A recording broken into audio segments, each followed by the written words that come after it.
Go. Good evening, America. My name is Chris Hansen, and this is Dateline.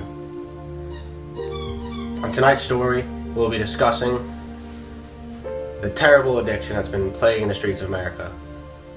Kids getting smart off of math, studying late at night with friends. Tonight's story will first begin with a young man who struggled through his addiction and finally broke free and is now living a math-free life. My name is James Gentile, and I used to drink and drive. I remember my friends and I used to do a lot of stupid things to get smart. We like to get really, really smart. And it was January 11th, 2014. It was my 18th birthday.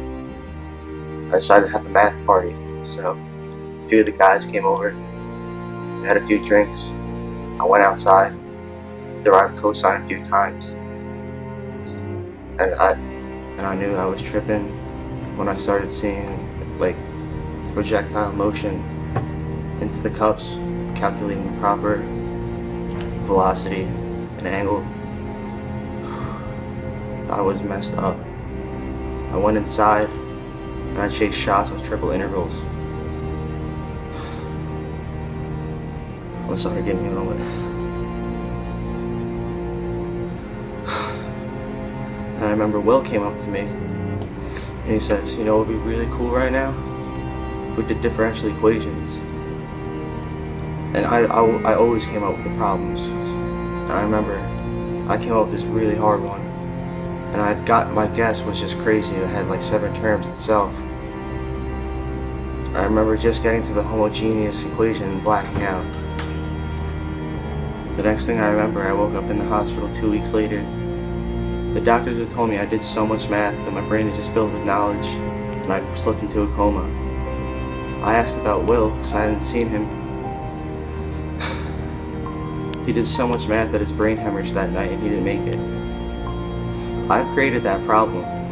I started that problem. I have to live with that. Currently, I face charges for math-related homicide. I don't know how it's going to work out for me, but I can tell you this. Please, don't drink and drive.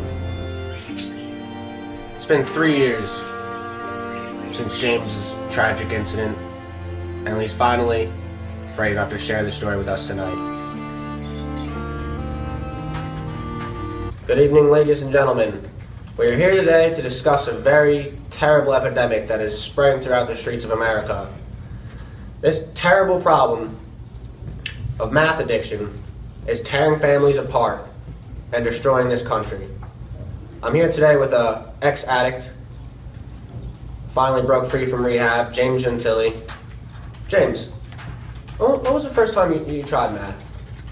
I remember I started early. I started doing Algebra 1 in 7th grade, and since then I was hooked. Year after year, I tried different kinds of math. I dabbled with a little bit of geometry. But everything changed when I got hooked on calc. Did friends peer pressure you into trying math? It wasn't mostly my friends, it was mostly my teachers.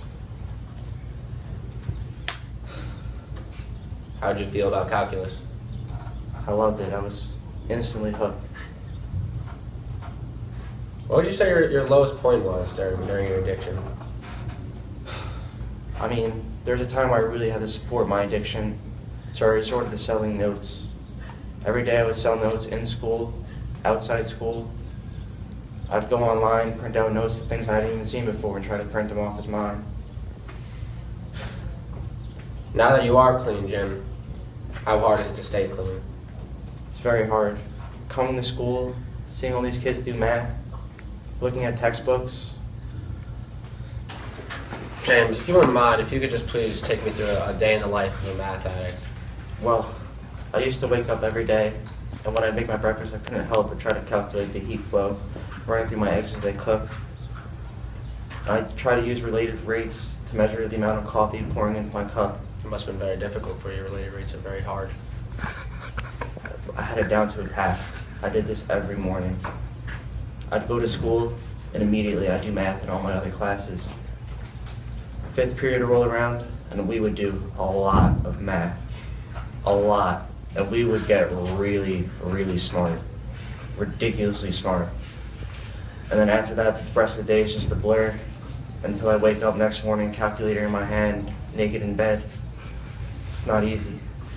It's a rough life. I'm sure. Thank you for your time, James. Thank you. To shed some more light on the terrible tragedy that is mathematics, my brave soul ventured deep into the classrooms of a high school to speak with a math distributor who goes by the name of Dr. Calcula, and his story on how he's been getting kids hooked for years. Oh, sir. It's to my understanding that you've been dealing math to these children for the past 10 years. Could you describe to me the types of math you've been distributing to them?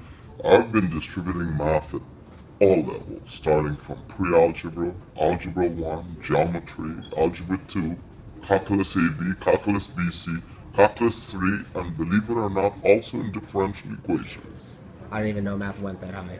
Would you mind showing us some of the distributive properties of mathematics on the board? Absolutely, I'd be happy to.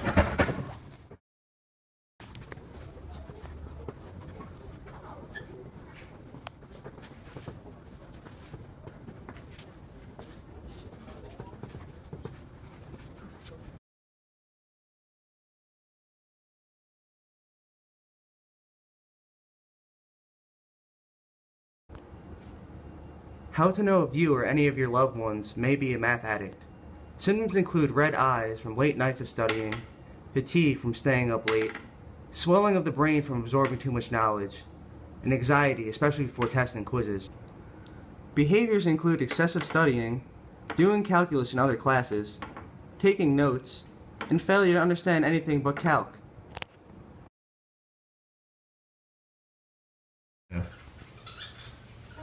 The sweet angel that James is has decided to take a brave step today in his own recovery and has come with us on a very important Dateline investigation into math addiction, and he has decided to help us hold an intervention for a young man who is struggling through the grasping grip of math addiction himself.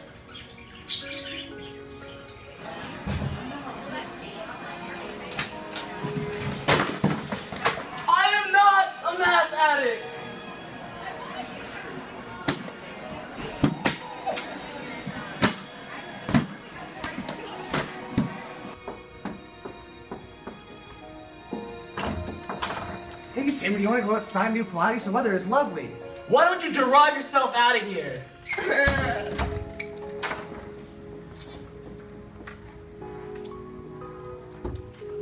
Action.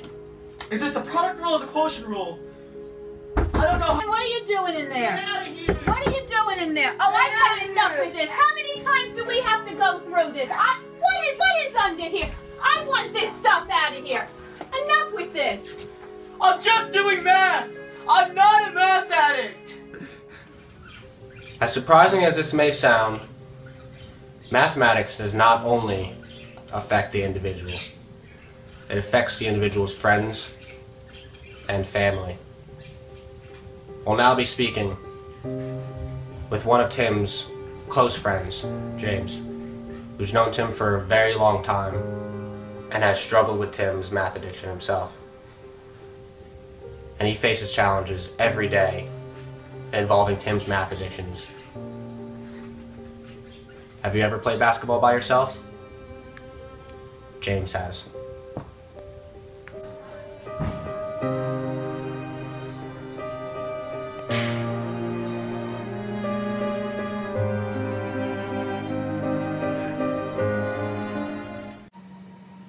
I'm here with James Busey, who is not addicted to math himself, thank the Lord, but he has many friends who are addicted to math.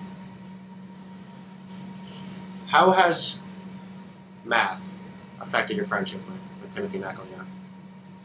Well, I've been friends with Tim since about 7th grade, and he was a fun guy. We would go on the playground, we would toss the ball around. And it's been hard since because he got into Algebra 2 and he just hasn't stopped doing math. He doesn't come out of his house. He sits there in his basement just doing math. And I don't want to say I'm not friends with him because I want to help him.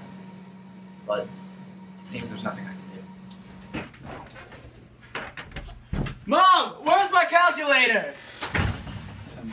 Who are you? I need you to sit down. Tim.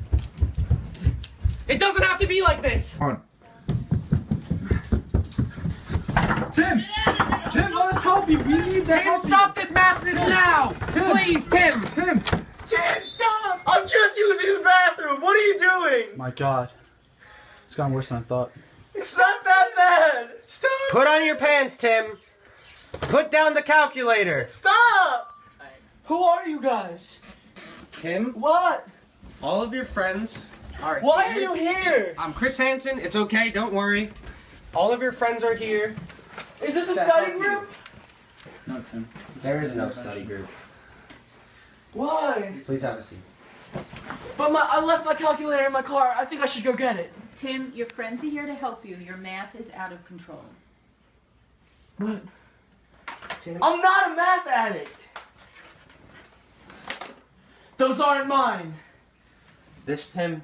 Can you explain this, Tim? Someone frame me. Someone put that under my bed. No, Tim. What proof do you have that those are mine? Your name's on this calculator. Denial is a very common symptom of... What if someone else put my name on that calculator? That's not mine. Tim, face it. You're a math addict. I am not a math addict. Tim, I pulled this out of your pocket when you walked in. That's nothing but a bunch of numbers. That doesn't mean anything. It has your name on it. In your handwriting. Tim, we can help you. I don't need help, though. Yes, you do. And acceptance is the first step to gaining help. We're all here because we love you on different levels. Do I really need help? It's time, Tim. I guess it's time to change. Let's hug it out. Love you guys. Alright, I hope Tim takes everything he's learned here today. Obviously, his friends and families care deeply about him. I really hope he kicks the habit. I hope he learns from me. I hope he takes all the words that he's heard today. And I hope he makes this change, and I hope he commits, and he hopefully becomes clean. I feel good about him. Hopefully he does too. I've been a math addict since the integral of 2x, limit 0 to 2. It's been so many years.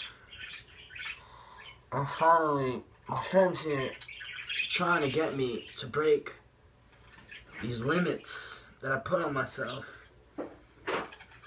How bad math has affected my family and my friends. I think it's finally time that I commit. And I know I will be math free.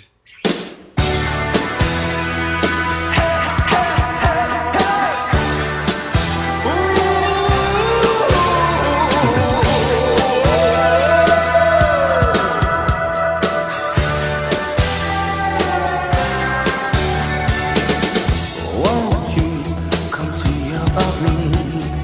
I'll be alone, dancing, you know it, baby.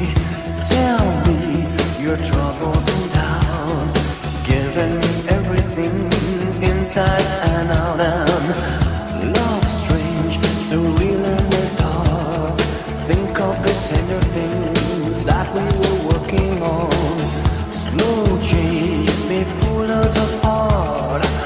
When a light gets into your heart, baby, don't you forget about me. Don't